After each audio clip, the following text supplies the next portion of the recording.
Una de las series más hermosas que hemos podido escribir es esta serie de 5 libros desde el punto de vista, en el cual se incluye desde el punto de vista cultural judío y también desde el punto de vista cultural greco-romano y también la influencia desde el punto de vista cultural egipcio. En esta serie pretendemos enseñar a la Iglesia de Cristo cómo es que deberíamos interpretar la Escritura bajo la cultura y bajo los ojos de aquellos hombres que vivieron hace muchos siglos. El propósito inicial es no solamente compartir entre fotos, videos, sino a través de la imaginación, y viendo la escritura y viendo el contexto, cómo es que podemos unificar e interpretar correctamente. Esperamos que esta serie sea de gran edificación y agradecemos de una manera muy especial a la Iglesia de Cristo en Dallas, que nos permitió grabar una parte de lo que será esta serie. Dios les guarde y Dios les bendiga. Soy Ricardo Barrera para la Iglesia de Cristo en Angel, a la cual agradecemos eternamente por su apoyo en lo que es nuestro ministerio, no solamente aquí, sino sobre la faz del mundo. Shalom y Ahabaj. Bueno, vamos a continuar. El día de hoy estamos viendo la continuación. Ayer comenzamos y hoy vamos a continuar, si Dios permite. Y ayer empezamos mirando brevemente la parte de lo que es Israel. Vimos el nombre Jehová, lo que significa el nombre Jehová. Vimos lo que significa el nombre Jesús, Yehoshua. Vimos lo que significa el nombre Israel. Y vimos lo que significa el nombre Yerushalayim o Jerusalén. Entendimos brevemente la importancia de lo que es la idea de reyes y sacerdotes, porque la Biblia habla de reyes y sacerdotes. Hablamos de que reyes es Melech y Sadoc es Melquisedec, es rey de justicia. Entendimos la unificación de Jerusalén en el monte de la cama de la roca y el monte Moría, cuando Salomón construye y levanta el Ofel y aplana esta parte y se unifica eso. Lo vimos de una manera en detalle, y cómo es que al unirse la capital de Israel se unifica y por lo tanto desde ahí se gobierna y desde ahí se practica la justicia en el gobierno de David y de Salomón, y después se practica o se hace lo que es necesario en cuanto a la vida espiritual o lo que es el templo, y hay unidad entre la justicia y la santidad, entre el reino y el templo, entre el rey y el sacerdote, y todo esto sucede en Jerusalén, en Jerusalén. Vimos cómo es que se llegó a ese nombre el día de ayer. Y precisamente hoy vamos a continuar. Si tú no estuviste el día de ayer, no te preocupes, será una temática nueva, pero voy a hacer referencias en algunas secciones que son muy, muy importantes. Empecemos por la idea de lo que hablábamos ayer. Hablamos un poco acerca de Palestina, hablamos acerca de Israel. Y empecemos por esta parte primero, si me permiten, ¿ok? Primero, empecemos por los nombres. Hebreo es un nombre que viene del lenguaje hebreo ibrit. La palabra es ibrit. Veíamos que cuando Jesús resucitó, ¿qué lenguaje habló? Hebreo, eso es lo que veíamos ayer, según dice el libro de Hechos. Y veíamos también que se cree en el judaísmo que el hebreo fue el primer lenguaje que se habló antes de Babel. Se cree que es el lenguaje original. Y vimos que el hebreo es mucho más magnífico y glorioso que todos los lenguajes, porque lo escoge Dios para establecer el fundamento de lo que sería la iglesia y el pueblo de Dios. En cuanto al hebreo, la palabra hebreo, de la palabra ibrit, significa cruzar. Significa cruzar, es cuando una persona cruza de un lado a otro. ¿Por qué? Porque cuando Abraham salió de su tierra, de la ciudad de Ur, hacia la tierra prometida, cruzó. ¿Por qué? Porque cuando los egipcios pasaron el Mar Rojo, cruzaron. ¿Por qué? Porque cuando los egipcios los israelitas entran por la parte y pasan y cruzan el río Jordán hacia tierra prometida, cruzaron. Así que el número 3 es un número muy importante en la idea bíblica, en la deidad, en la divinidad. El número 3 está plasmado sobre toda la Biblia.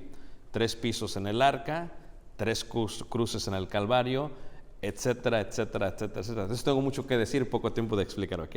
Pero Ibrit viene de esa idea. Abraham pasó y dice, este fue de los que cruzaron. Y se les empezaron a reconocer como hebreos, los que cruzaron. Y tenían su propio lenguaje. Estos son los que cruzaron, los que hablan hebreo.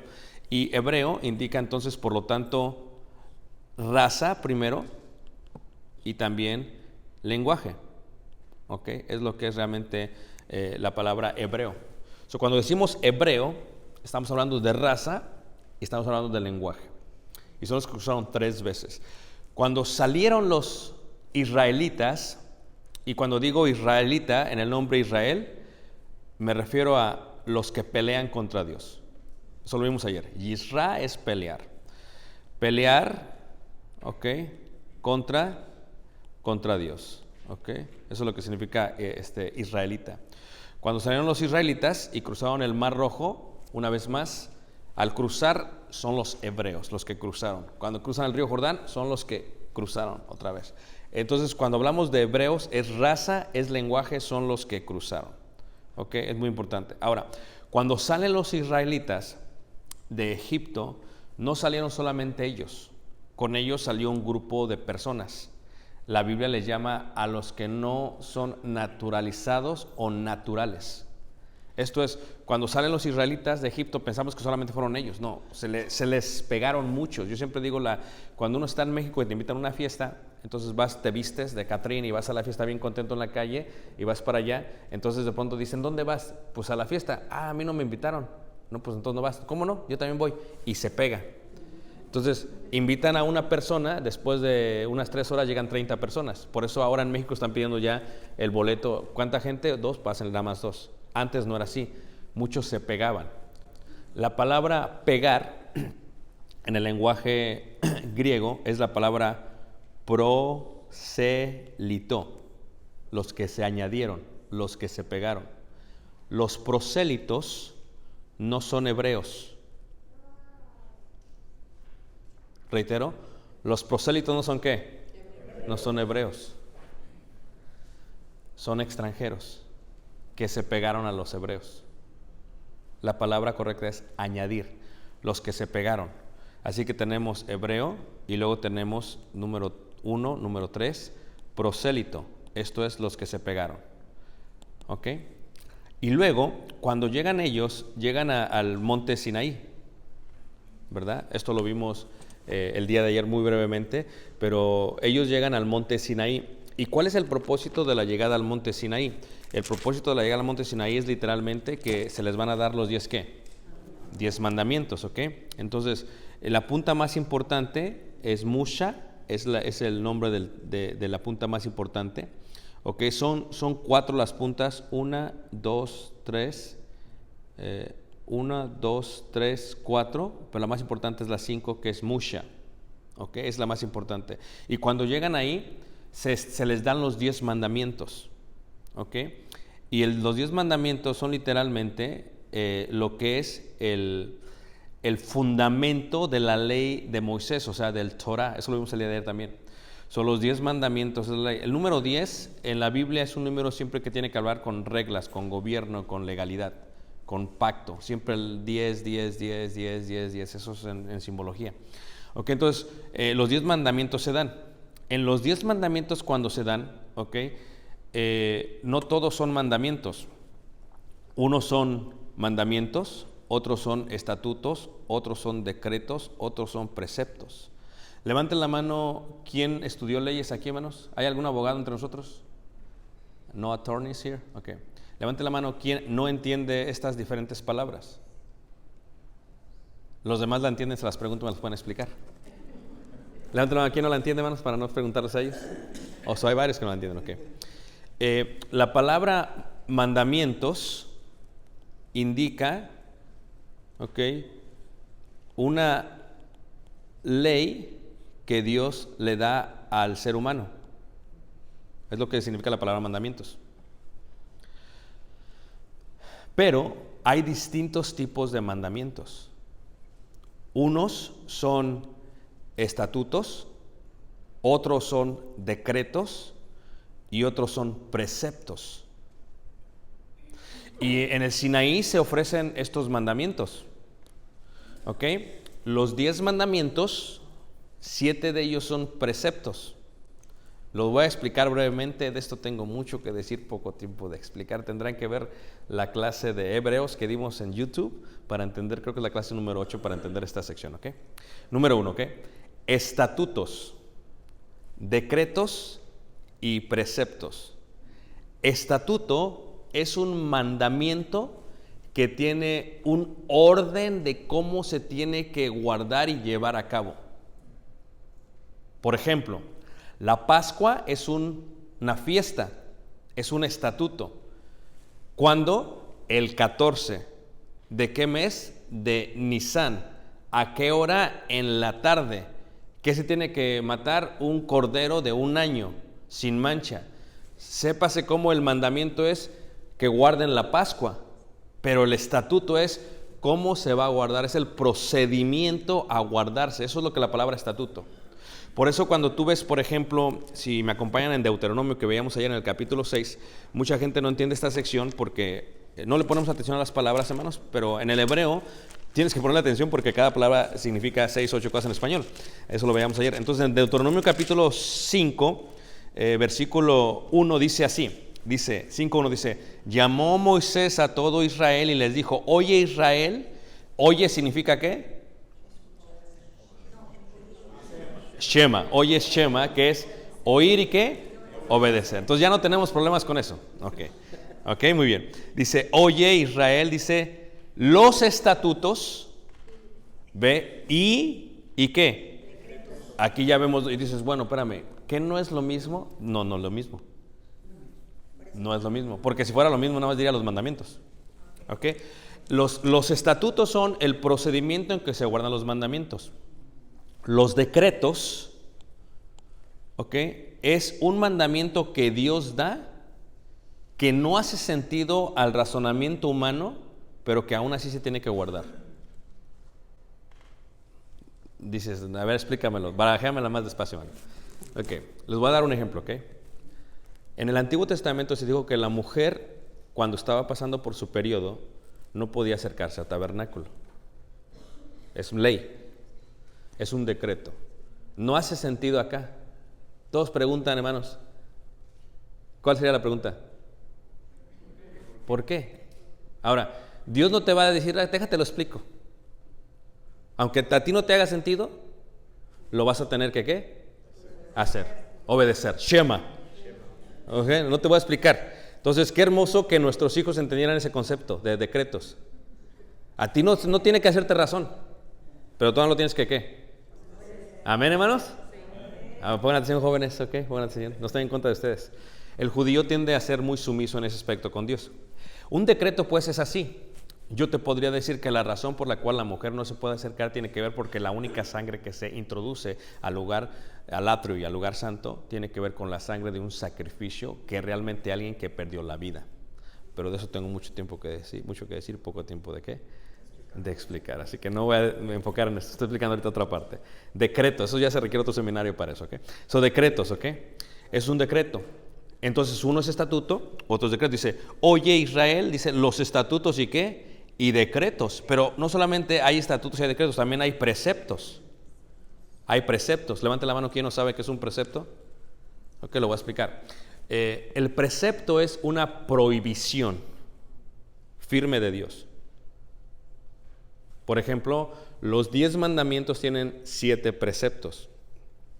Simplemente dice, no te harás ¿qué? Imagen. No, nosotros no tenemos como que cuestionar opción, no. Simplemente es no. Y aquí lo, esta es la L, ¿ok? Y esta es la muda. So, lo significa no. En hebreo lo es no. Ken es sí. Lo es no. So, no te harás imagen. Indica eso. Y hay 7 preceptos. 1, 2, 3, 4, 5, 6, 7. Número perfecto. Es una prohibición. El decreto es una prohibición. Y en todo el Antiguo Testamento hay 365 preceptos. Ajá. ¿Cuántos días del año? A menos que sea bisiesto. Pero 365 preceptos. Prohibiciones. ¿Ok? Esa es la diferencia entre estatuto, decreto y precepto. No es lo mismo. Todos son mandamientos, pero uno y el otro son distintos. ¿Ok? Ahora, ¿cuántos mandamientos hay en el Antiguo Testamento? 613. Yo le decía a los hermanos de la reunión de predicados la semana pasada que allá en Israel, el valle de Israel, donde significa donde Dios sembró, es un valle hermoso que está entre Megido, está entre Nazaret, está entre el manantial de Gedeón. Es hermoso. Y hay un lugar que se llama el Valle de la Granada. El judío cree que las granadas, hermanos, no las de acá ni las de allá son gigantes, grandísimas. En febrero se ve mucha granada. Que cuando se abren tienen 613 semillas. ¿Ok? Entonces se la ofrecían a Dios como parte de las primicias, diciéndole a Dios, porque hay 613 mandamientos. Nosotros vamos a guardar los 613 mandamientos. Aquí está nuestra granada. Pero el judío también creía que los huesos, los tendones y los músculos son 613. Entonces decía, vamos a guardar tus 613 mandamientos con todo nuestro ser. ¿Okay? ¿Sí me entienden? Esa es la idea de 613. Entonces, esos son los mandamientos. Pero entre los mandamientos hay, una vez más, hay estatutos, decretos y preceptos. ¿Ok? O en hebreo, shudach, yukotai y pikut.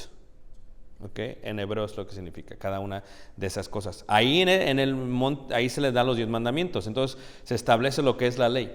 Con la ley entra algo interesante. Entra lo que se conoce como, nosotros la conocemos como la ley de Moisés, pero entra algo interesante. Entra la parte de la palabra judaísmo. Judaísmo es religión, guardar la ley de Moisés. Un prosélito que no es natural, sino que es extranjero, que no es israelita, que no es hebreo. ¿Sí ven cómo ya empezó a hablar de las palabras? Se puede hacer al judaísmo, pero nunca podrá ser hebreo. Ahí viene el linaje. Ahora, la palabra linaje viene en el Nuevo Testamento, en primera carta de Juan capítulo 2, capítulo 3, capítulo 4, se habla de la simiente. ¿Se acuerdan de la simiente, hermanos? La palabra simiente en hebreo, la transliteración es esperma. Sperm en griego es esperma. Esperma es simiente. El judío cree, cuando dice la simiente de la mujer y la simiente de la serpiente, se refiere al linaje. ¿Ok? Entonces, el judío cree que ¿quién da el esperma? ¿Ah? No, okay. Ay, Señor. El hombre. En hebreo, la palabra simiente es semilla. ¿Ok? El hombre siembra la semilla, la mujer solamente sirve como incubadora.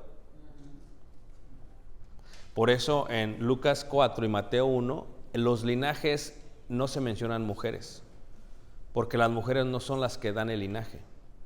Quien da el linaje a los hombres. Por eso tú te preguntas, bueno, espérame tantito, hermano. A ver, Abraham, dices, ¿cuántas fueron las tribus, hermanos? Pero no todas fueron de la misma mujer. ¿Están de acuerdo con los hermanos? Eran de varias mujeres. Pero entonces, ¿pero por qué son linaje? Porque el linaje viene por parte ¿de quién?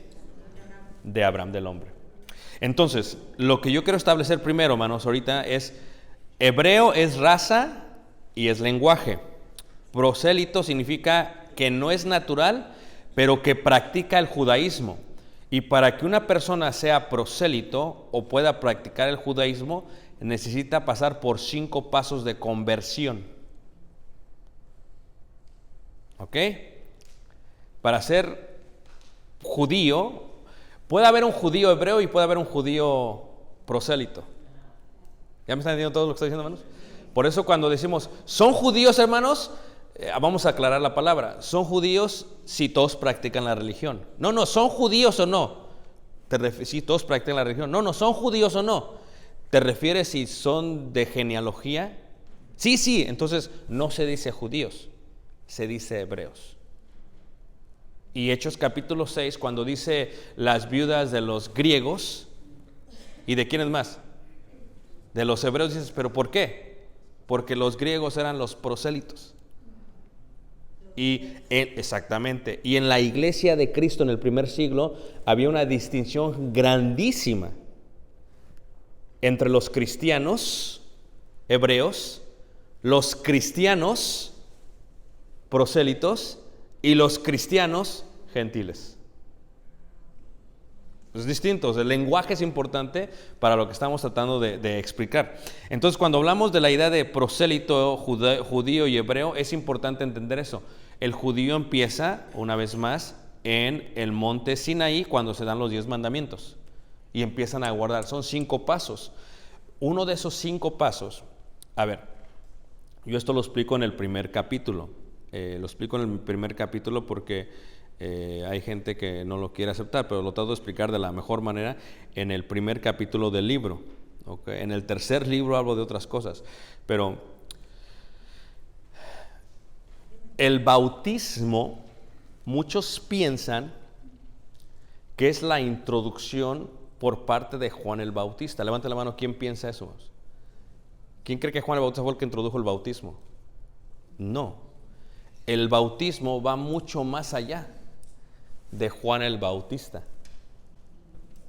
El bautismo en forma bíblica es eterno, porque en primera carta de Corintios capítulo 10 dice que los israelitas cuando salieron de Egipto fueron bautizados en el mar y en la nube.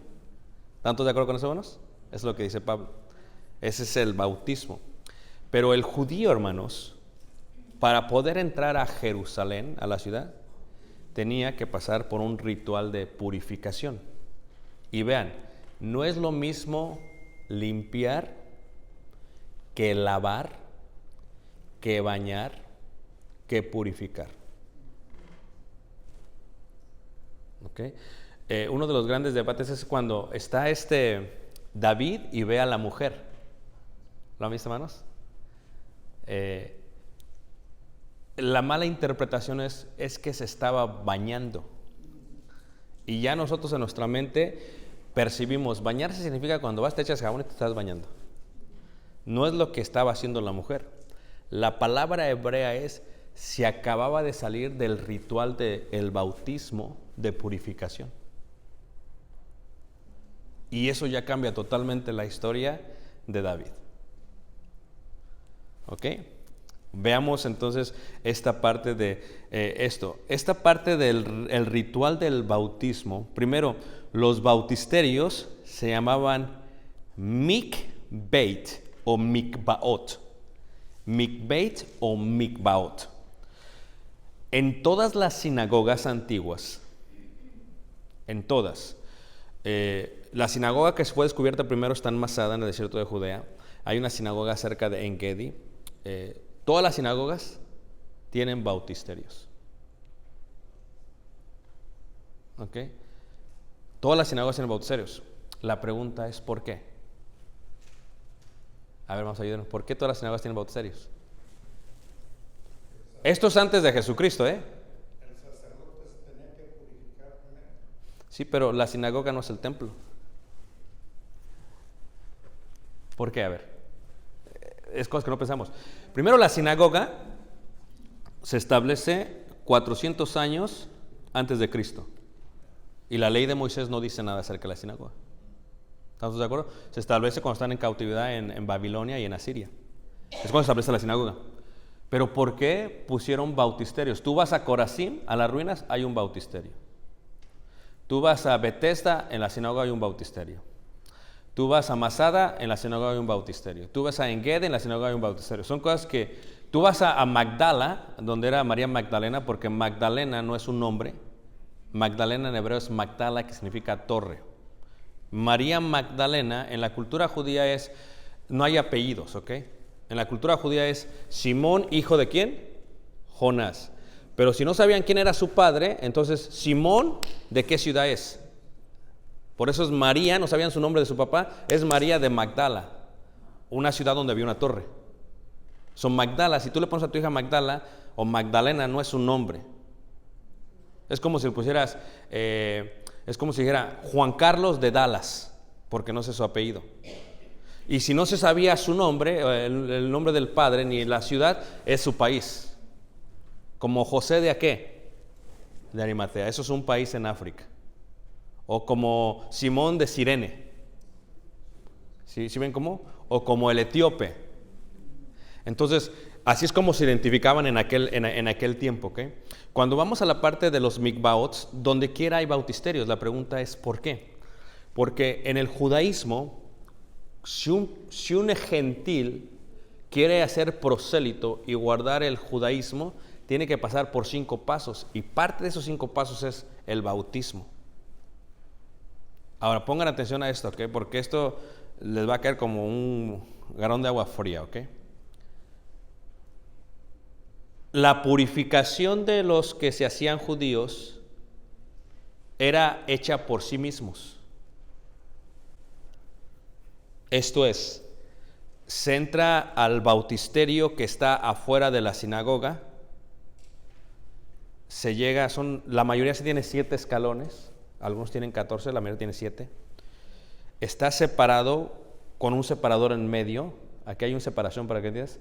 Entra por aquí y sale por acá. Entra, levanta las manos hacia dirección Jerusalén. Eso es muy normal. Eso es lo que significa Yudá, dar gracias con las manos levantadas. Eso lo vimos el día de ayer. Yudá. Y entonces nadie lo bautiza. Ellos se bautizan solos. O se purifican, porque la palabra bautizo es sumergir, y se meten al agua y salen. Ahora esa persona está purificada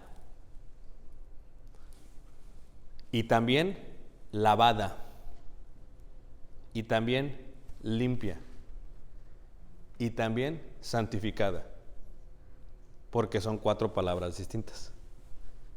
Una cosa es purificar, otra cosa es limpiar, otra cosa es lavar y otra cosa es santificar. Entonces son palabras importantes en el término del judaísmo. Para que un prosélito bien pudiese ser prosélito, tenía que pasar por 5. Y uno de esos 5 pasos es bautizarse.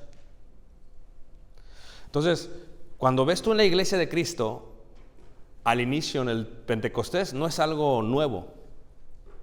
Es algo que ya se hacía antes de, pero que se hizo en forma distinta al día del Pentecostés. Porque ellos lo hacían para ser parte del judío o del judaísmo.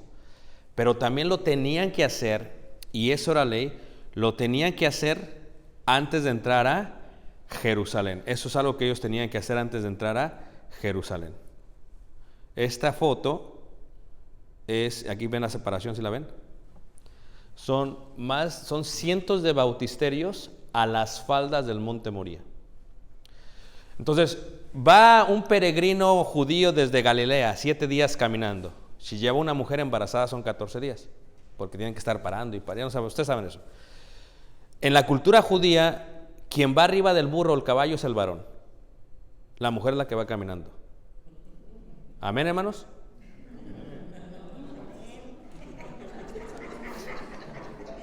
¿Cómo ha cambiado, ¿Cómo ha cambiado todo, hermanos? Por eso ya no podemos ni levantarnos a veces. Pero si la mujer está embarazada, ella va arriba del caballo. Solamente el embarazo le permite ir arriba. Es indigno si no. Se ve mal entre los judíos. Porque la mujer es una propiedad en el judaísmo. No es como ahora. Ahora es happy wife, happy life. No, en aquel tiempo es happy me, happy me. Entonces, caminan 7 y llegan en el camino, mientras están caminando hacia Jerusalén, ¿qué es lo que tenían que hacer ellos? Los sacerdotes tenían que preparar el camino para que ellos llegaran bien. Porque para el judío, según la ley de Moisés, hay varias cosas que lo contaminan. A ver, ¿qué contamina a un judío, menos? De la ley de Moisés. Comer carne de animal